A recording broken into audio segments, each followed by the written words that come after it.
Welcome to Fear and Greed, the week ahead. I'm Sean Aylmer, and as always, I'm joined by economist Stephen Koukoulas. You'll find him at thekouk.com, THEKOUK.com, and on Twitter using the handle thekouk. Stephen, good morning. Good morning, Sean. Well, quite the week, really. Last week, plenty going on. House prices, rate rises, Phil Lowe talking, retail trade, huge trade surpluses. How do you encapsulate all that in a couple of minutes, Stephen? Well, first of all, I've got the deep heat rubbed into my bruises from the RBA shock decision. Yeah. That was painful.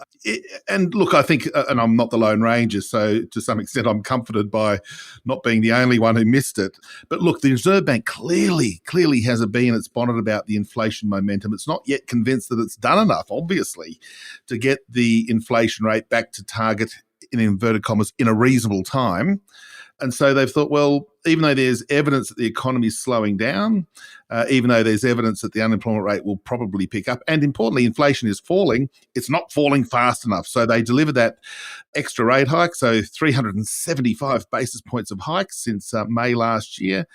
And it's a really aggressive move. But that said, too, we did see evidence of, well, mixed news on the economy. As you mentioned, house prices, it sort of ticked up for the second straight month in April. So, that demand coming from population growth is having an impact.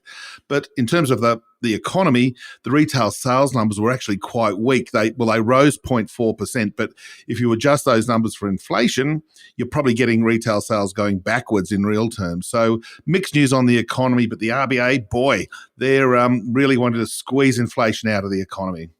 Funny thing, of course, is that no matter what the Reserve Bank does, the federal government can kind of wipe out all its good or bad work with a few policy changes tomorrow night. Tomorrow night, the budget, yes, and it's the first sort of fully fledged budget, if you like, from the new government. They've been in for almost a year. The Albanese government with Treasurer Jim Chalmers. He had what would be akin to a mini budget in October last year, which was, really just a little bit of tinkering on a few of the, if you like, the easy policy decisions that they took to the election. Tomorrow night, we're going to see some of the harder decisions, but a couple of things to note from that.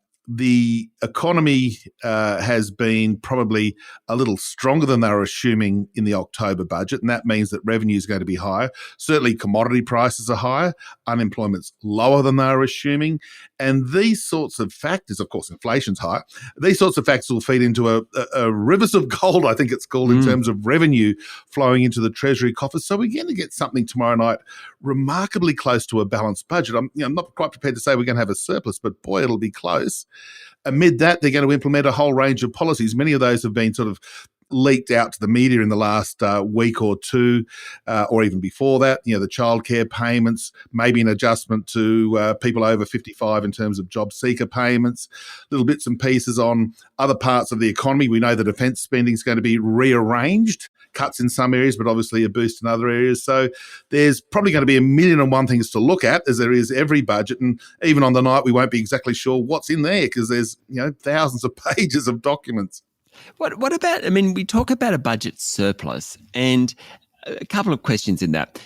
Is it a one-off surplus just because we have had such a low unemployment rate, i.e. fewer outgoings, and such high commodity prices, whereas the forward years, the out years, will go back into deficit? That's the first part. And number two, do we care? Yeah. On the first part, I think you're right, that it is more a bit of a fortuitous windfall gain, if you like, that unless commodity prices stay high, but there's an assumption that with the world economy slowing down, we know that the Fed and the ECB and Canada and New Zealand, they've all been hiking rates aggressively, including last week for some of them, that you've got this position where the world economy is slowing, commodity prices are tilting lower. Now, if the commodity price cycle continues to weaken, which I think it will, then this news on the budget, the almost balanced budget, will probably fade in the following couple of years because revenue will dry up a bit. As the economy slows, the unemployment rate will tick up, as the Reserve Bank is saying, and we'll get this position where the deficit, while it won't be anywhere near as big as it was during the pandemic, will be widening again in these next couple of years, unless, of course, we just get unforeseen economic good news coming through, which at the moment doesn't look likely. So should we care about this though, Stephen? Should we care about it? Look, Yes, not care about it to the nth degree. The budget balance and the level of government debt do matter. One only has to go back to various sovereign debt crises around the world, Yeah. or even some of our state governments in the 1990s. The State Bank of Victoria, for those people who are old enough to remember, effectively went belly up because the state government finances were a disaster. You remember the Greek debt default. In Latin America, there's often been default. So in a sense, the odd budget deficit or a small surplus doesn't matter, but you want to be, it's one of those ones that only matters when it matters. And Yeah. the less debt you have, the less vulnerable you are. I think that's the point, that if you don't have much debt, you're not going to have a debt crisis. And if you've got heaps of debt, you're just vulnerable to the vagaries of capital markets. The National Australia Bank Business Survey is out this week. That's a big one for the Reserve Bank and others. It's a lovely survey. It incorporates so much information, and the headline figures of business confidence and business conditions are the ones that, by definition, get the headline results. Are businesses optimistic or pessimistic? And for the moment, they're pretty optimistic. What is going to be arguably more important are the subcomponents of the survey. What's happening to expected selling prices, i.e. inflation? That started to tilt down the last few months. Hiring intentions, a leading indicator for the unemployment rate and those sorts of indicators. And what's happening to sort of profits and CapEx sort of numbers. So we'll get a pretty good update for how the business sector is actually feeling in the lead into the budget. The other interesting one this week will be building approvals, because that's a sector which we're having, anecdotally, we're having all sorts of problems. Well, builders are having all sorts of problems.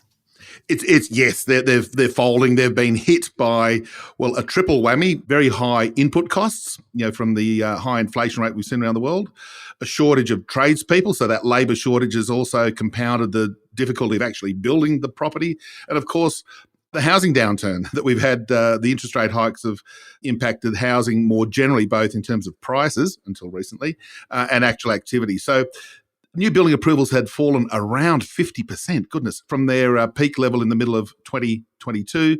We're expecting some sort of consolidation where they're just falling too far. If they fall much further, it actually bodes poorly for the outlook, because, of course, construction is an important part of the economy. And when house prices and the rental market for dwellings is so tight, we need to build houses because we know that population growth is booming.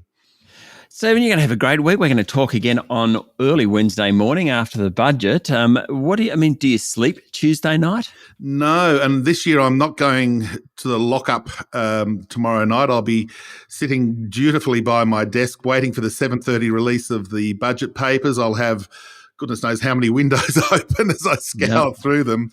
It'll be a late night, but gee, I couldn't wish for anything more exciting. Fair enough, Stephen. Enjoy it and enjoy the rest of the week. Thank you, Sean. That was economist Stephen Koukoulas, better known as The Kook. You can find him at thekook.com and follow him on Twitter using the handle The Kook. I'm Sean Aylmer, and this is Fear and Greed, the week ahead.